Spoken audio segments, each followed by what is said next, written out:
নমস্কার বন্ধুরা, এডি স্টোরি চ্যানেলে আরও একটা নতুন ভিডিওতে আরও একবার সবাইকে স্বাগত জানাই।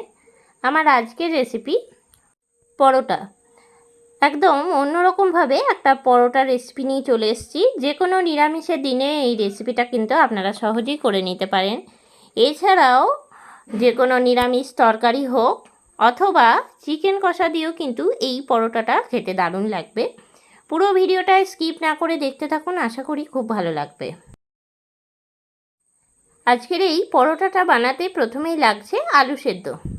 আমি এখানে দুটো বড় সাইজের আলু সেদ্ধ করে নিয়েছি। আলুটা এখন গ্রেট করে নিচ্ছি। আলুটা কিন্তু আগে থেকে সেদ্ধ করে রেখেছি, আর ঠান্ডা করে নেওয়ার পরই কিন্তু আলুটা গ্রেট করছি।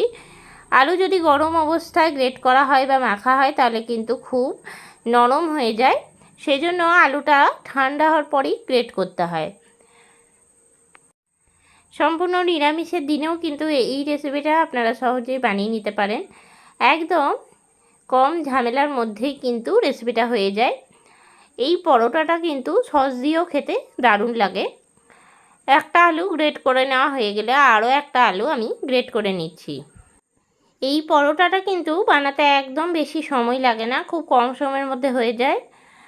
আমি এখানে দুটো বড় সাইজের আলু গ্রেট করেছি। আমি এখানে কিন্তু 6টার মতন পরোটা করব। আর আপনারা যদি এর থেকে পরিমাণে বেশি করতে চান তাহলে অবশ্যই উপকরণগুলো একটুখানি বাড়িয়ে নিতে হবে। দুটো আলু গ্রেট করে নেওয়া হয়ে গেলে দিয়ে দিচ্ছি কুচি করে রাখা ধনেপাতা। আমি এখানে ধনেপাতা কুচি দিলাম 1 মুঠো। দিয়ে দিচ্ছি কুচি করে রাখা কাঁচা লঙ্কা। ঝালটা অবশ্যই আপনারা আপনাদের পরিমাণ বুঝেই কিন্তু দিতে পারেন। কাঁচা লঙ্কার বদলে এখানে গোলমরিচের গুঁড়োও কিন্তু দিতে পারেন, তবে আমি এখানে কাঁচা লঙ্কা দিয়েছি বলে আর গোলমরিচের গুঁড়ো দিলাম না। এরপরে দিয়ে দিচ্ছি আমি ময়দা। আমি এখানে দিলাম 3 হাতা ময়দা, আর দিচ্ছি 2 হাতা আটা। আটা আর ময়দাটা কিন্তু 3:2 রাখতে হবে সবসময়। যদি ময়দা 3 হাতা দিই তাহলে আটা 2 হাতা দিতে হবে। এরপরে দিয়ে দিলাম আন্দাজ মতন লবণ। সব কিছু দিয়ে নিয়ে আগে ভালো করে মিলিয়ে নিচ্ছি। তারপরে ময়ান দিয়ে আমি ভালো করে কিন্তু মেখে নেব ডোটা। ভালো করে আলু দিয়েই কিন্তু আমি এই ডোটা মাখবো। এর মধ্যে কিন্তু আমি জল দেবো না, জল দিলে আরও নরম হয়ে যাবে। যেহেতু আলু দিয়েই মাখছি সেজন্য কিন্তু ডোটা একটুখানি নরম হবে। ভালো করে মিশিয়ে নেওয়া হয়ে গেলে দিয়ে দেবো এর মধ্যে রিফাইন্ড অয়েল। হাতের মধ্যে নিয়ে সেটাও ভালো করে মিশিয়ে নিচ্ছি। প্রথমে আমি এখানে 4 চামচের মতো তেল একদম হাতের মধ্যেই নিয়ে নিলাম। তেলটাও ভালো করে মাখিয়ে দিচ্ছি, মানে ময়ানটা ভালো করে একদম মিশিয়ে নিচ্ছি। ময়ানটা ভালো করে দিলে কিন্তু একদম পরোটাগুলো খাস্তা খাস্তা হবে, আর খেতেও কিন্তু দারুণ লাগবে। সামান্য যদি আটা লাগে তাহলে অবশ্যই আটা দিয়ে নিতে পারেন যদি খুব নরম হয়ে যায় ডোটা। তবে একটুখানি ডোটা নরম করে মেখে যদি 15 মিনিটের মতন ঢাকা দিয়ে রাখা হয় তাহলে কিন্তু খুব সুন্দর পরোটাগুলো হবে। আর যেহেতু আলু সিদ্ধ দিয়েই এই পরোটাটা বানাচ্ছি সেজন্য কিন্তু ডোটা একটুখানি নরম হবে। এতে করে খাবড়ে যাওয়া কিচ্ছু নেই। হাতে সামান্য তেল নিয়ে কিন্তু ডোটাকে খুব ভালো করে মেখে নিতে হবে। এখন ডোটা ভালো করে মেখে নেওয়া হয়ে গেছে। দিয়ে দিলাম চাপা ঢাকা বেশ কিছুক্ষণের জন্য। 15 মিনিট পরে ঢাকনা খুলে আমি এর থেকে লেচি কেটে নিচ্ছি। আর এই রকম নরম নরমই ডোটা কিন্তু রাখলে পরোটাগুলো ভালো হবে। এরপরে আমি বেলে নেব। এরপরে আমি বেলে নিচ্ছি।